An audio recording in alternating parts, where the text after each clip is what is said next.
Лес хочет моей смерти. Я почувствовал это еще до того, как открыл глаза. Смерть пахла старым железом и голодным ожиданием. Мои веки, тяжелые и покрытые инеем, медленно поднялись.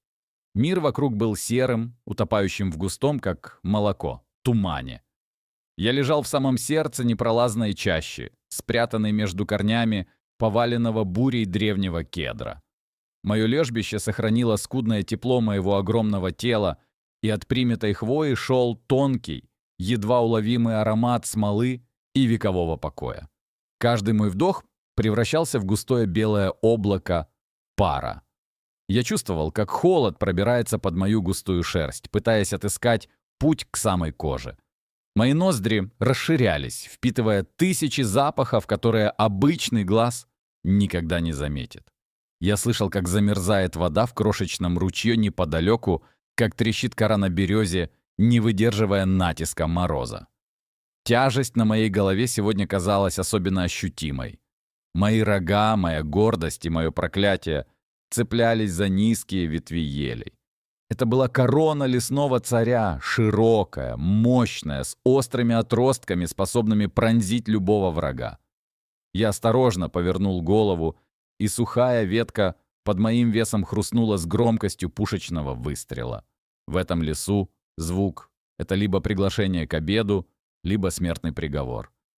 Я медленно, очень медленно начал подниматься. Сначала передние ноги, суставы которых отозвались глухой болью, затем мощный круп. Я стоял неподвижно несколько минут, превратившись в огромную серую тень среди таких же серых стволов. Мои уши, как чуткие локаторы, вращались в разные стороны, вылавливая малейшее нарушение тишины. Где-то далеко, за 3 версты отсюда, хрустнул наст под лапой рыси. Лес доложил мне об этом мгновенно. Утро началось с первого шага. Мои широкие копыта, созданные для того, чтобы не тонуть в глубоких снегах и топких болотах, мягко погружались в мох.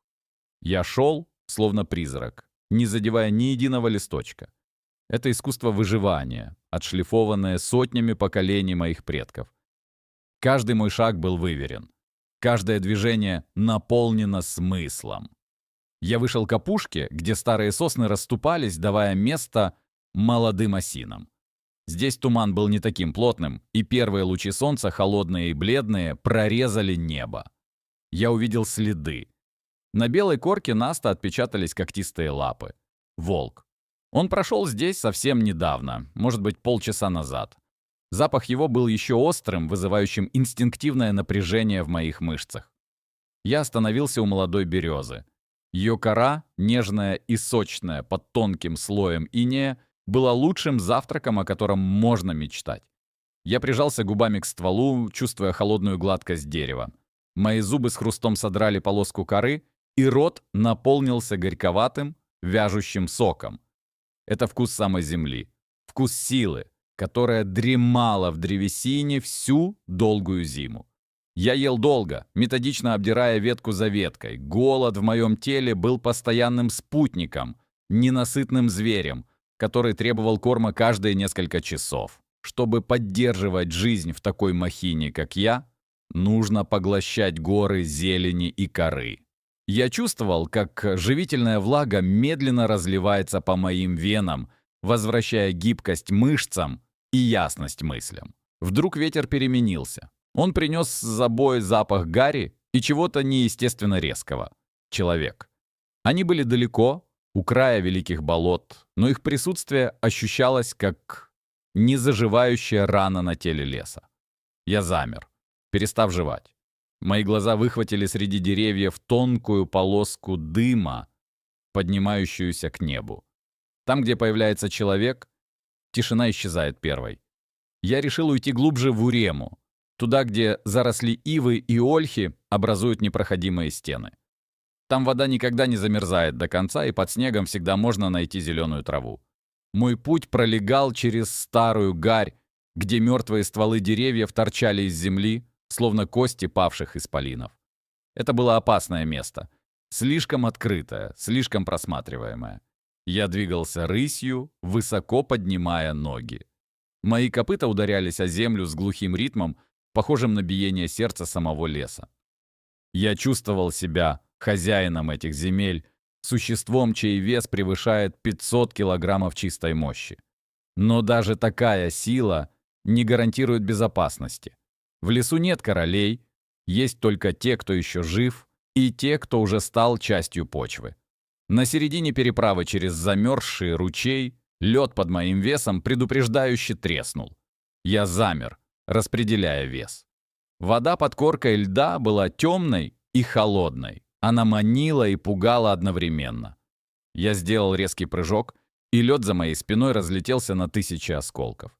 Я выбрался на другой берег, чувствуя, как капли ледяной воды стекают по моим ногам, мгновенно превращаясь в крошечные сосульки. К полудню я добрался до заветных ивников. Здесь воздух был другим, влажным, тяжелым, наполненным ароматом прелии жизни. Я начал кормиться, срывая гибкие прутья ивы. Они были сладкими на вкус, полными весенних надежд, хотя до настоящей весны оставалось еще много недель. Я чувствовал, как маленькие птицы, синицы и поползни прыгают по моим рогам, принимая их за ветви дерева. Я не прогонял их. Мы были частью одного целого. Но покой длился недолго. Тишина взорвалась яростным лаем. Это не были волки. Это были собаки, верные слуги человека, обученные находить и загонять. Звук приближался стремительно. Я почувствовал, как страх, холодный и липкий, коснулся моего сердца. Но страх — плохой советчик. Я выбрал ярость. Я не стал бежать сразу. Я развернулся к источнику звука, опустив голову. Мои рога теперь были направлены вперед, превратившись в частокол из острых копий. Из зарослей выскочили трое. Они были мелкими по сравнению со мной, но в их глазах горел азарт убийства. Они кружили вокруг, пытаясь достать мои сухожилия, лая до хрипоты. Одна из собак, самая смелая, кинулась мне под ноги. Это была ее последняя ошибка.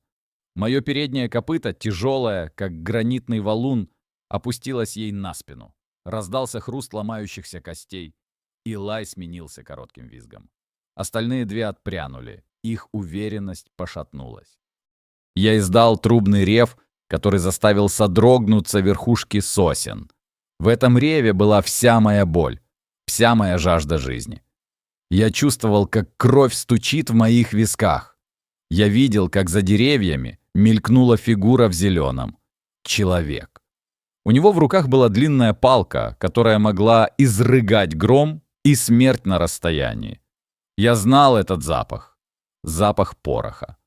У меня не было шансов в честном бою против этой палки, поэтому я выбрал единственный верный путь.